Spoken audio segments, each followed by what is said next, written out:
Sorry. No problem. Take their chairs and our secretary. That thing will run for 4 or 5 hours. 2.5, 3 if I have the screen closed. 60 gig hard drive. Nice.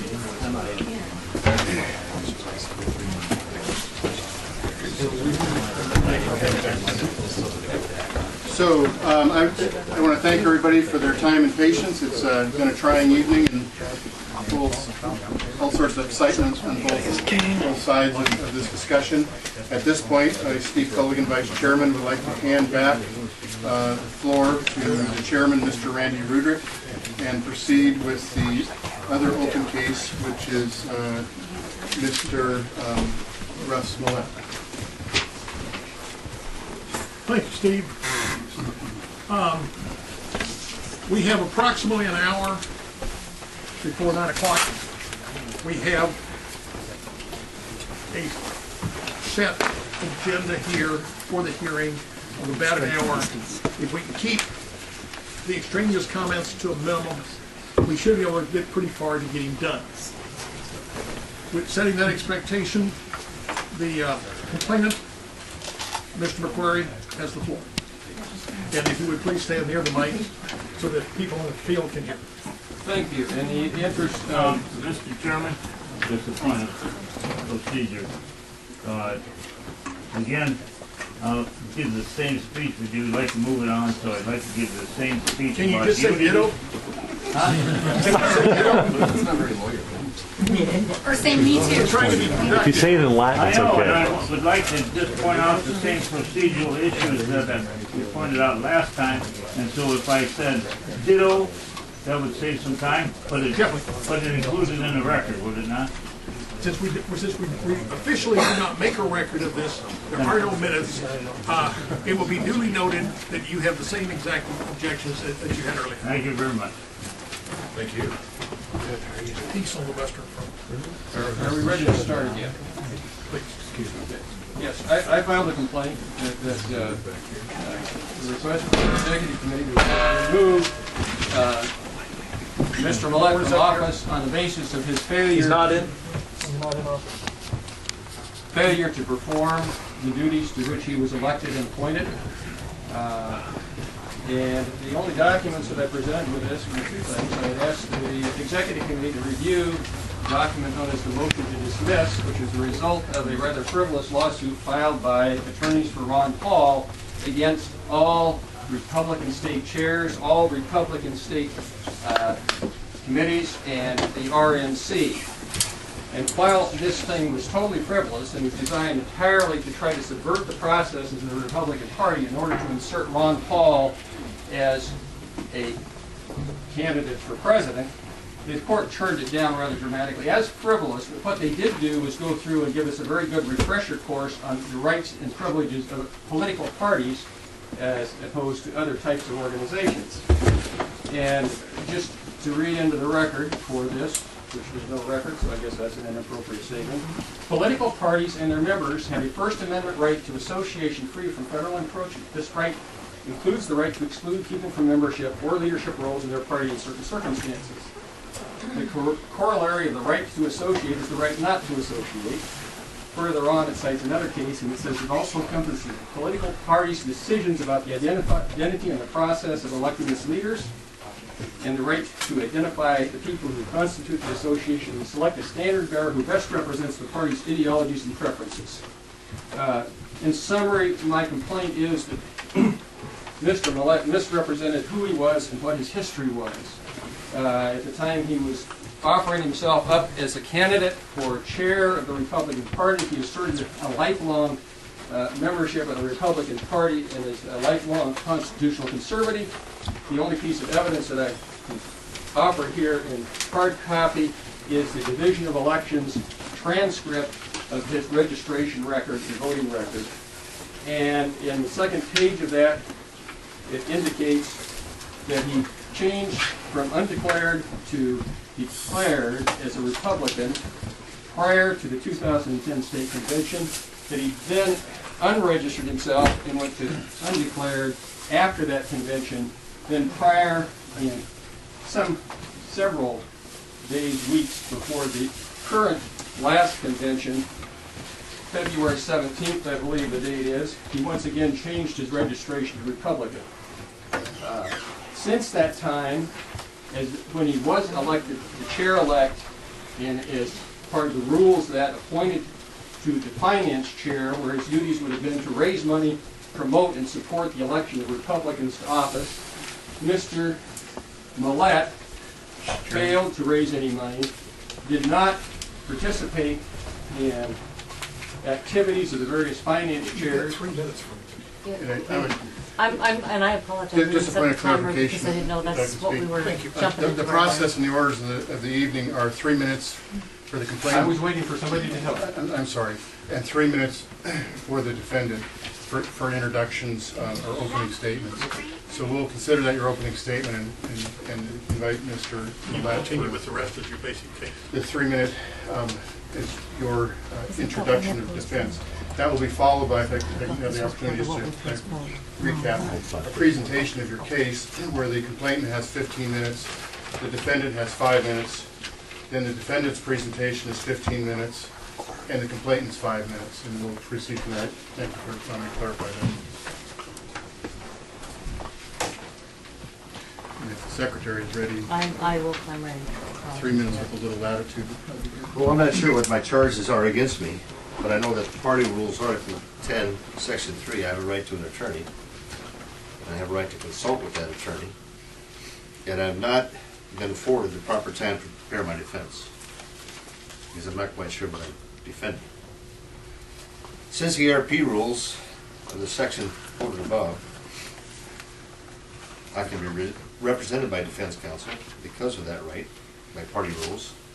I expect the ARP to pay for my attorney.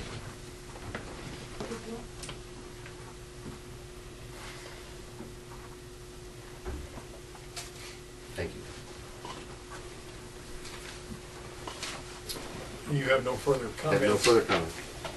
Mr. McQuarrie, could you proceed with the presentation of your principal case?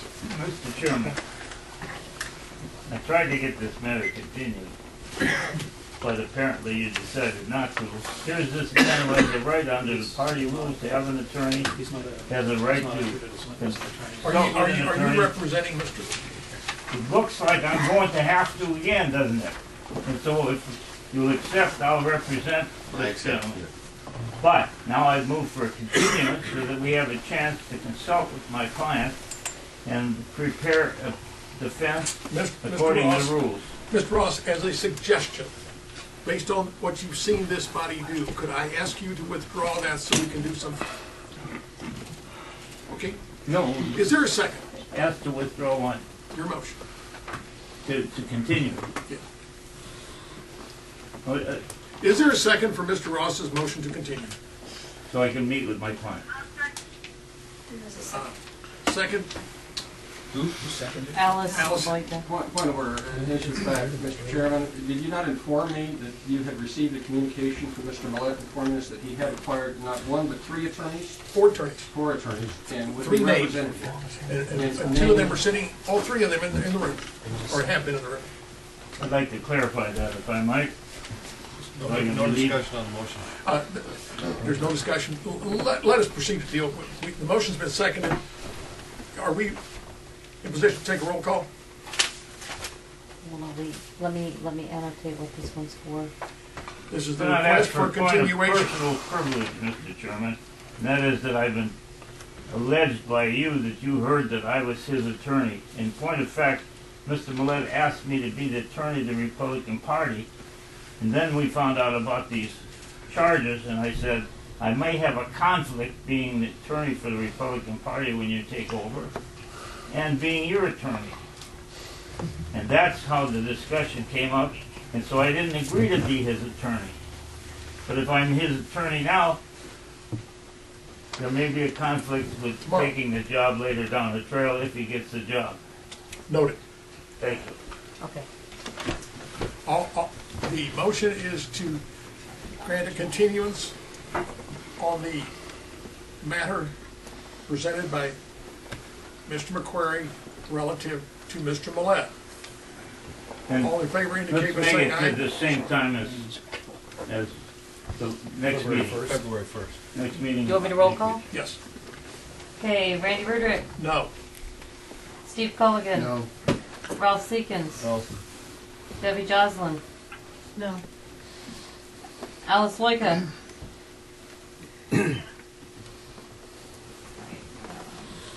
Becca Zerps, No.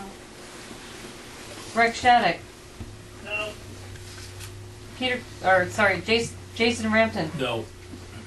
Steve Straight, No. Bruce Schulte, No. Mike Tarianen, No. Paulette Simpson, No. Bert Stedman, No. Myrna Maynard. No. The Thank you, names Madam have it. Secretary. Mr. Chair, should it pass for orders of the day that we're at our 15 minutes of complaints presentation? Is that correct? Is there a motion to extend the time so the complainant has an opportunity? No, my motion is just call for the orders of the day and remind people where we are. Okay, okay, I'm sorry, I'm Next sorry. on the schedule. Appreciate your assistance. Thank you. So we have 15 minutes for you to make your presentation of your case, Mr. McCarty. Secretary's ready. I'm ready. Again, a reminder of what the constitutional rights of this group is. This is not a court of law. We are a private body, we are a political party, and we have the right to choose our own leadership. We've heard a lot of rhetoric about how we should all be singing Kumbaya and putting our arms around each other. That verbiage only started appearing when the charges were leveled against Mr. Millette and some of the other people that participated in what I would consider to be a totally inappropriate attack on the Republican Party at the state convention. Like Mr. Millette, there were a number of people, approximately 800 of them, who registered as Republicans just during the PPP or just prior to the PPP. Since that time, it was obvious that most of them participated only because they were supporting somebody other than the Republican candidate for president, i.e., they were there primarily as admirers, supporters of Ron Paul.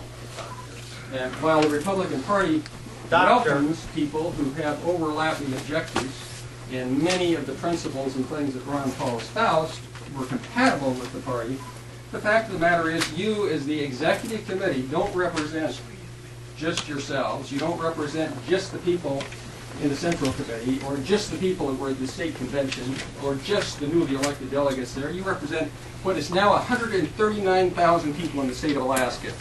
We have achieved something more than any other state through the efforts of a lot of hard-working people. What we're confronted with now is that a number of people who have never contributed, never participated, did not work on any campaigns, and actually worked against the presidential campaign of the Republican candidate, Mitt Romney, and were very disruptive, brought people into the party knowing that not only were they not Ron Paul people, but they were involved with organizations such as Occupy Wall Street.